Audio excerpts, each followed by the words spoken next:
వర్తమానము వినుమా ప్రియ నేస్తమా, విని నీవు ప్రభుని విశ్వసించుమా.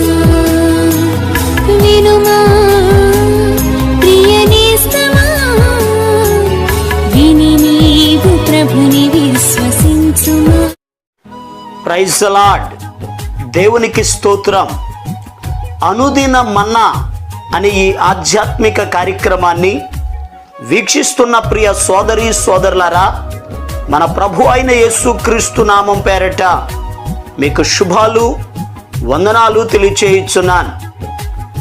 దేవుని పరిశుద్ధ గ్రంథంలో నుండి కీర్తనల గ్రంథం 37వ కీర్తన 27వ వచనం, కీడు చేయుట మాని మేలు చేయుము, అప్పుడు నీవు నిత్యము నిలుచుదువు. ప్రభునందు ప్రియ దేవుని యొక్క బిడ్డలారా, ఈ 37వ కీర్తన భక్తుడు ప్రధాన గాయకుడైనటువంటి దావీదు గారు రచించిన కీర్తన. దేవుణ్ణి నమ్మిన వారు, ప్రార్థించేవారు, ఆయన సన్నిధిలో ఉండేవారు, వారు చేయవలసిన పనేమిటో ఇక్కడ ఒక అద్భుతమైన మాట రాయబడి ఉంది. భక్తి చేసేవారు నిత్యము నిలిచి ఉండాలి అని అంటే వారు కీడు చేయుట మాని మేలు చేసేవారిగా ఉండాలి. ప్రియ దేవుని బిడ్డలారా, మన ప్రభువు హింసించే వారిని, దూషించే వారికి కూడా మేలే కలుగ చేశారు. మనము కూడా ఆయన బిడ్డలుగా కీడు చేయడం మాని మేలు చేసేవారిగా ఉండాలి. యెషయా గ్రంథం 1వ అధ్యాయం 17వ వచనంలో రాయబడి ఉంది, కీడు చేయుట మానుడి, మేలు చేయ నేర్చుకొనుడి అని వాక్యంలో రాయబడి ఉంది. అపోస్తులైన పౌలు గారు కూడా తెస్సలోనిక సంఘానికి 2వ తెస్సలోనికలకు రాసిన పత్రిక 3వ అధ్యాయం 13వ వచనంలో చెప్పారు, సహోదరులారా మీరైతే మేలు చేయుటలో విసుకవద్దు అని అన్నారు. నిజమే ప్రియ దేవుని బిడ్డలారా, మన జీవితంలో నిత్యము మనము మేలు చేసేవారిగా ఉండాలి. అలా మేలు చేయుట ద్వారా వచ్చే మేలేమిటో పరిశుద్ధ గ్రంథంలో నుండి మనం ధ్యానం చేద్దాం. అపోస్తులైన పౌలు గారు గలతీ సంఘానికి ఉత్తరం రాస్తూ ఓ చక్కని మాటను చెప్పారు, మోసపోకుడి, దేవుడు వెక్కిరింపబడడు, మనుషుడు ఏమి విత్తునో ఆ పంటనే కోయును అని చెప్పారు. అనగా కీడును విత్తితే కీడు అనే పంటను కోస్తాం, మేలును విత్తితే మేలు అనే పంటను కోసుకుంటాం. మన జీవితంలో ఇతరులకు మేలు చేయుట ద్వారా దేవుడు మనకు మేలు కలుగ చేస్తారు. పరిశుద్ధ గ్రంథంలో ఇశ్రాయేలీలు అనబడిన ప్రజలు ఐగుప్త దేశంలో బానిసత్వంలో ఉన్నప్పుడు యోసేపును ఎరుగనటువంటి వ్యక్తి ఆ ఐగుప్త దేశాన్ని పరిపాలన చేస్తూ ఉన్నాడు. ఆ వ్యక్తి ఐగుప్తీయులతో చెప్తున్నాడు, ఇశ్రాయేలీల ప్రజలు విస్తరించిపోతున్నారు, వీరిని మీద వెట్టి చాకిరి చేయించండి, వీరిని ఇబ్బంది పెట్టండి అని చెప్పి ఇశ్రాయేలీల ప్రజలలో జన్మించేటటువంటి ఆ మగబిడ్డలను చంపాలన్న ఆలోచనతో మంత్రసానులను పిలిచాడు. మంత్రసానులారా, మీరు హెబ్రీ స్త్రీలకు ఆ పురుడు పోసే సమయంలో మగబిడ్డ అయితే చంపేయండి, ఆడబిడ్డనైతే బ్రతకనివ్వండి అని చెప్పారు. అయితే వాక్యంలో రాయబడి ఉంది, ఆ మంత్రసానులు దేవునికి భయపడి మగబిడ్డను బ్రతకనిచ్చారు, ఆడపిల్లలను బ్రతకనిచ్చారు. రాజుగారు పిలిచాడు, నేను మగబిడ్డను చంపేయమన్నాను కదా, మీరు ఎందుకు బ్రతకనిచ్చారు అని అడిగితే వారు చెప్పారు, అయ్యా హెబ్రీ స్త్రీలు ఐగుప్త స్త్రీల వంటి వారు కాదయ్యా, వారు చాలా చురుకైన వారు అని చెప్పారు. దేవుని వాక్యంలో నిర్గమకాండం 1వ అధ్యాయం 20వ వచనంలో రాయబడి ఉంది, దేవుడు ఆ మంత్రసానులకు మేలు చేశాను. ఆయన ఎందుకు మేలు చేశారు? దేవుని బిడలకు వారు మేలు చేశారు గనక. రాజుగారు కీడు చేయమన్నాడు, అయితే ఆ మంత్రసానులు ఇశ్రాయేలీలకు మేలు చేశారు గనక దేవుడు వారికి మేలు చేశాడు, వారికి వంశాభివృద్ధినిచ్చాడు, వారిని విస్తరింపచేశాడు.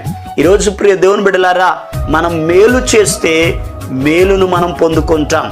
ఇక రెండవ మాట, 3వ యోహాను రాసినటువంటి పత్రిక 1వ అధ్యాయం 11వ వచనంలో రాయబడి ఉంది, ప్రియుడా చెడు కార్యములను కాక మంచి కార్యములను అనుసరించి నడుచుకొనుము, మేలు చేయువాడు దేవుని సంబంధి. ప్రియ దేవుని బిడ్డలారా, అపోస్తులుడైన యోహాను గారు గాయుకు ఉత్తరం రాస్తూ చక్కని మాట చెప్పారు. గాయు, సంఘంలో ఒక ఆయన ఉన్నాడు, దియోత్రెఫే అనేటటువంటి వ్యక్తి. అతడు మమ్ములను అంగీకరించడం లేదు, అతడు మమ్ములను చేర్చుకొనడం లేదు. ఎవరైతే చేర్చుకుంటున్నారో సంఘంలోంచి వెలివేస్తున్నాడు. అతడు చెడ్డ పనులు చేస్తున్నాడు. గాయు, చెడ్డ పనులు మనం చేయకూడదు, మంచి కార్యములను అనుసరించి నడుచుకోవాలి. మేలు చేయువాడు దేవుని సంబంధి, అనగా దేవుని పిల్లలైపోతారు. ఎవరు మేలు చేస్తారో మేలు చేసేవారు దేవుని బిడ్డలవుతారు. దేవుని మనసు కలిగి ఉంటారు, దేవునితో సహవాసం చేస్తారు, ఆయన ఉండే స్థలములో వారును ఉంటారు. మేలు చేయుట ద్వారా మేలు పొందుకుంటాం, మేలు చేయుట ద్వారా దేవుని పిల్లలమైపోతాం. ఇక 3వ మాట లూకా సువార్త 6వ అధ్యాయం 35వ వచనంలో రాయబడి ఉంది, మీరైతే ఎట్టి వారిని గూర్చి అయినను నిరాశ చేసుకొనక మీ శత్రువులను ప్రేమించుడి, మేలు చేయుడి, అప్పు ఇయ్యుడి, అప్పుడు మీ ఫలము గొప్పదయ్యుండును. ప్రియ దేవుని బిడ్డలారా, మేలు చేయుట ద్వారా ఫలమును పొందుకుంటాం, మన ఫలము అధికమయ్యిద్ది. ఈరోజు ఈ మాటలు వింటున్న ప్రియ దేవుని బిడ్డలారా, మేలు చేయుడి, మేలు చేయుట ద్వారా మేలు పొందుకుంటాం, మేలు చేయుట ద్వారా దేవుని పిల్లలమవుతాం, మేలు చేయుట ద్వారా మన ఫలము అధికమవుతుంది. కనుక ప్రియ దేవుని బిడ్డలారా, మేలు చేద్దాం, ప్రభు ఇచ్చే ఆశీర్వాదాలు పొందుకుందాం. దేవుడి మాటలను దీవించునుగాక. ఆమేన్. ప్రార్థన చేసుకుందాం. మహాపరిశుద్ధుడును ప్రేమ కలిగిన మా పరమ తండ్రి, నీకు వందనాలు. ఈ శ్రేష్టమైన సమయంలో అయ్యా నీ బిడ్డల కొరకు ప్రార్థిస్తున్నాను. నిన్ను నమ్మిన వారు, నిన్ను ఆరాధించేవారు మేలు చేసేవారిగా ఉండాలి. ఎవరైతే అలా మేలు చేస్తారో మేలు పొందుకుంటారని వాక్యంలో రాయబడి ఉంది. ఈ మాటలు వింటున్న ప్రతి బిడ్డకు అయ్యా మీరు మేలు కలుగ చేయండి, ప్రతి ఒక్కరి అవసరతలను మీరే తీర్చండి. అయ్యా నీ బిడ్డల జీవితాల్లో గొప్ప కార్యములను జరిగించి సమస్త మహిమ ఘనత ప్రభావాలు మీరు మాత్రమే పొందుకొనమని యేసు క్రీస్తు అతి పరిశుద్ధమైన నామం పేరట ప్రార్థన చేసి అడిగి పొందుకొని ఉన్నాము తండ్రి. ఆమేన్. మన ప్రభు అయిన యేసు క్రీస్తు కృప మీకు తోడుగా ఉండి నడిపించునుగాక. ఆమేన్.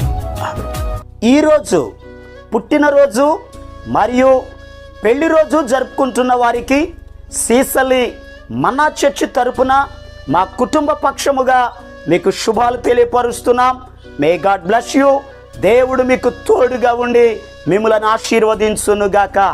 దయచేసి గమనించండి, మీ కొరకును మీ కుటుంబం కొరకును దేవుడు మిమ్మలను అభివృద్ధి పరచాలని నిత్యము మేము ప్రార్థన చేస్తున్నాం.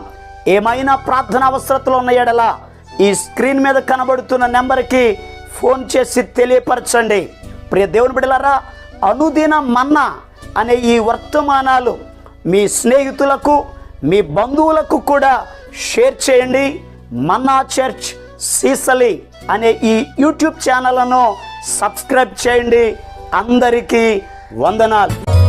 ఇక్కటులు ఇబ్బందులు నిన్ను చుట్టుముట్టినా,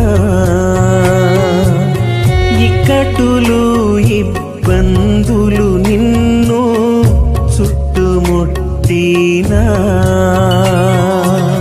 ప్రియుడు నిన్ను చేరదీసిన ఆనందము కాదా.